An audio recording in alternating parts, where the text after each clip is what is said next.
अस्सलाम वालेकुम नादरीन, मैं हूं अरबाब चाडियो। मेरे पास 3 खबरें हैं और तीनों अहम हैं। एक खबर का तो नोटिस लेना चाहिए, दूसरी खबर पर खुश होना चाहिए और तीसरी खबर पर शुक्रिया अदा करना चाहिए। आप कहेंगे ये कौन सी खबरें हैं जिसका नोटिस भी लिया जाए, खुश भी हो जाना चाहिए और जो है वो शुक्रिया भी अदा करना चाहिए। ये गम को खुशी के साथ पीने का मामला तो नहीं है, बिल्कुल ऐसा नहीं है और बड़ी हकीकी, मौसर और वक्त के साथ खबरें हैं। सबसे पहले बड़ी खबर यह है कि जो लोग कैनाल्स के ख़िलाफ़ जदोजहद कर रहे थे उनकी गिरफ्तारियों का अमल शुरू हो चुका है।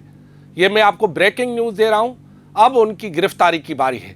जो लोग इस तहरीक में एक तो बासर हैं, जिन्हें कोई गिरफ्तार नहीं करेगा, शायद उनकी गिरफ्तारी हो भी ना, उनके बड़े बड़े इस्तकबाल हो रहे हैं, लेकिन जो बेअसर हैं उनकी गिरफ्तारियाँ हो रही हैं, जिनका बज़ाहिर कोई वाली वारिस नहीं है।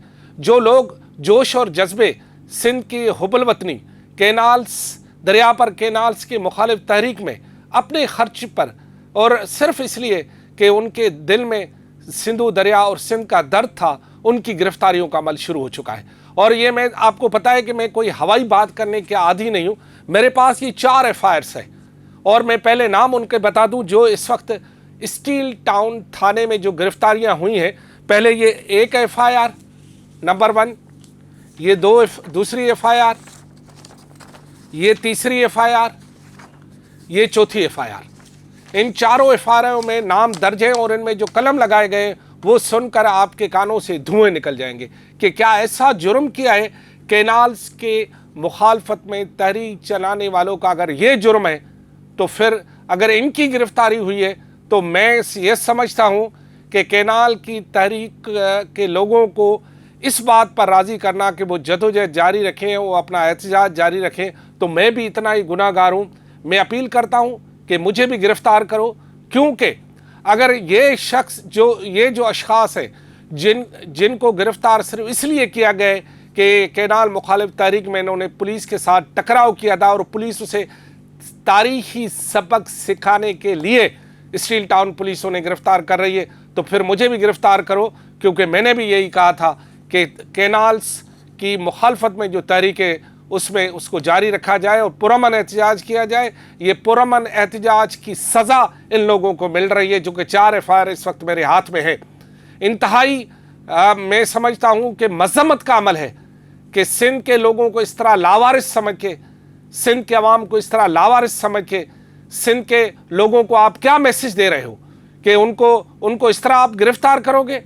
ये आप सिर्फ 5 बंदों को गिरफ्तार नहीं किया है, ये आपने 5 लाख उन लोगों को मैसेज दिया है जो लोग कैनाल्स के ख़िलाफ़ तहरीक चला रहे थे। आज नोटिस नहीं लिया तो ये गिरफ्तारियां बढ़ेंगी और ये मुझे इतलात मिल गई हैं कि खुफिया लिस्ट भी बनाई जा रही है उन लोगों की जिन लोगों ने अपने भोतार, वडेरे और बासर लोगों से बगावत करके अपना सब कुछ कुर्बान करके इस तहरीक में शामिल हुए थे। उन्हें सबक सिखाने का प्लान हो चुका है, लेकिन याद रखें जुल्म बढ़ता है तो फिर मिट जाते हैं वो लोग जो जुल्म ज़्यादा करते हैं। लिहाजा ये 4 FIR हैं और मैं नाम बता देता हूँ, उनकी पार्टियों के नाम भी बता देता हूँ। जो गिरफ्तारियाँ हुई हैं उनमें एहसान खोसो जिसका ताल्लुक गग्गर फाटक से है, आमिर खोसो जिसका ताल्लुक गग्गर फाटक से है, अख्तियार खोसो जिसका ताल्लुक गग्गर फाटक से। ये तीनों जो है, मैं जुल्फ़कार जूनियर आपसे अर्ज़ करना चाहता हूँ, इनके जो वालिद और चचा हैं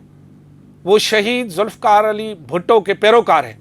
वो शहीद भुट्टो की जो पार्टी है पीपल्स पार्टी शहीद भुट्टो, उसके सरगर्म रहनुमा हैं शाहनवाज खोसो। ये उन्हीं के बेटे और भतीजे हैं। आप तहकीकात कर सकते हैं, आप अपनी लीगल टीम भेज सकते हैं। एक हफीज़ जोरानी है जिसका ताल्लुक कादर मक्सी की STP ग्रुप से है, आप तहकीकात कर सकते हैं। आप वकला भेज सकते हैं, मैं वकला का नंबर भी बता दूंगा, नाम भी बता दूंगा। और इनकी गिरफ्तारी हुई है और इन पर जो मुकदमात है इंतहाई शर्मनाक है। आप सुनेंगे तो आप खुद दंग रह जाएंगे। इन पर जो है एंटी टेररिस्ट एक्ट के मुकदमात दर्ज किए गए। इन पर 1, 2, 3, 4, 5, 6, 7, 8, 9, 10, 11, 12, 13, 14 कलम हल। ये तो इतने कलम तो शायद किसी बम धमाका करने वाले पर नहीं होती जितने इन पर जो है कलम आयद किए गए। इनको टेररिस्ट, दहशतगर्द डिक्लेयर कर दिया गया है।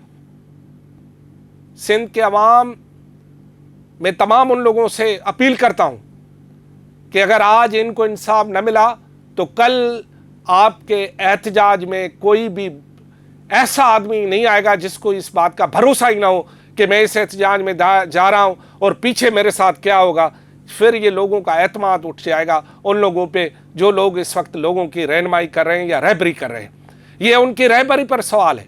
मैं अपील करता हूं डॉक्टर सफदर अब्बासी को, मैं अपील करता हूं ज़ैन शाह को, मैं अपील करता हूं जुल्फ़कार जूनियर को, मैं अपील करता हूं हुर्रो के रूहानी पेशवा पीर साहब पगारा को, मैं अपील करता हूं अयाज पलीजो को, मैं अपील करता हूं रियाज चांडियो को, मैं अपील करता हूं वसंत थरी को, मैं अपील करता हूं अवामी तहरीक को, मैं अपील करता हूं कादर मक्सी साहब को, मैं अपील करता हूं सिंधियानी तहरीक को, मैं अपील करता हूं उन वकला को, आमिर वराज को अपील करता हूं। मैं तमाम उन लोगों को अपील करता हूं जो लोग इस तहरीक में थे। मैं अगर किसी का नाम नहीं ले रहा हूं तो मैं माफ़ी का तलबगार हूं, लेकिन तमाम अदीबों, शायरों, वकला, इनसे अपील करता हूं कि इस बात की हकीकत के तह तक पहुंचाया जाए और इन लोगों को जिस तरह गिरफ्तार किया गया है वो लोगों ने देखा है। रात के अंधेरे में जो है ना उनको गिरफ्तार किया गया और जिस हालत में गिरफ्तार किया गया है वो भी लोगों ने देखा है। अगर सिंध के अवाम जिनका बाजार किसी बड़ी तंजीम से कोई बासर नहीं है, उन बेअसर अवाम को इस तरह गिरफ्तार किया जाएगा तो ये बहुत ही इसके नतायज अच्छे नहीं निकलेंगे। मैंने कहा ना मैं इसमें शामिल हूं, मुझे गिरफ्तार करो, मैं आल्टरी मैदान थाने में अपनी गिरफ्तारी देने के लिए तैयार हूं। ये सारे कलम मुझ पर लगाओ, हमारा तो आगे न पीछे न कोई रोने वाला। आपका क्या होगा जनाब आली? हम तो खैरियत हो जाएगी, हम तो वैसे भी चांडियो तो वैसे भी हैं और फिर कंबर से भी हमारा ताल्लुक है, तो हमारा तो कोई हिसाब है ही नहीं। हमारे पास नंबर प्लेट तो वैसे ही लगी हुई है कि हम क्या हैं, लिहाजा सिर्फ कलम लगाना है। तो लिहाजा इस बात का नोटिस लेना चाहिए। ये बहुत ही इंतहाई अहम मामला है और इस संजीदा मामले का नोटिस लेना चाहिए। दूसरी जो मेरे पास खबर है वो ये है कि मैंने आपको कल एक खबर दी थी कि वज़ीर आज़म हाउस में कुछ हुआ है, उसके बाद आपने डोर टू डोर यानी यके बाद दीगरे दो कराची में प्रेस कॉन्फ्रेंसें देखी। आज सुबह की अपडेट ये है कि वज़ीर आज़म हाउस से उन प्रेस कॉन्फ्रेंसों को न सिर्फ देखा गया है बल्कि वेल डन का मैसेज भी आया है। वज़ीर आज़म हाउस से बाकायदा राजा अंसारी और खियलदास कोहिस्तानी, निहाल हाशमी को यह मैसेज आया है कि वेल डन। अब आप समझ गए ना कि सिंध की सूरत हाल को वज़ीर आज़म हाउस कितना बारीक बीनी से मॉनिटर कर रहा है, कितनी बारीक बीनी से देख रहा है और वो मुस्तकबिल में क्या करना चाहते हैं, इसका आप अंदाज़ा लगाएं कि थंबनेल भेजना यानी वेल डन का मतलब क्या होता है। अब आप मुझसे ज़्यादा समझदार भी हैं और इस बात को आप समझ भी जाएंगे। तो लिहाजा एक तरफ ये गिरफ्तारियां हो रही हैं, दूसरी तरफ वो कुछ हो रहा है। लिहाजा मैं तमाम क़यादत से अपील करता हूं कि इस मामले का भी जहां नोटिस लेना चाहिए, जहां शुक्रिया अदायगी हो, यहाँ यानी खुशखबरी है मुस्लिम लीग नून वालों के लिए कि कुछ होने वाला है आपके लिए। कब होगा ये मामला तय खुद वज़ीर आज़म हाउस खुद करेगा, क्योंकि वो खुद इस बात पर गहरी नज़र रखे हुए। तीसरी बात छोटी सी खबर है लेकिन वो मेरी पजीराई से मुतल्लिक है, मैं आपका 1 मिनट लूँगा, अल्लाह की कसम ज़्यादा बात नहीं। बहुत छोटी सी खबर ये है कि मेरा एक वीलाग था, एक बैठक थी जिसका उन्वान ये था कि सन और गड़ी खुदाबश में क्या सियासी तौर पर कोई नज़दीकी आ सकती है। अवामी आवाज़ ने उसको फ्रंट पेज पे मेरे नाम से छापा है। अवामी आवाज़ आपका शुक्रिया, और जिस दोस्त ने ये छपा है मेरे नाम से मैं उनका भी शुक्रिया अदा करता।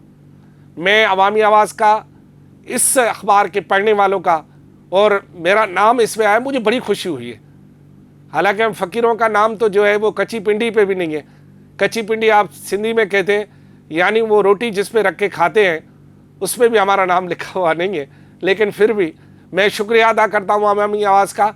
तो मैंने आपसे अर्ज़ किया था कि 3 छोटी सी खबरें लेकिन अलग अलग इनका असर है।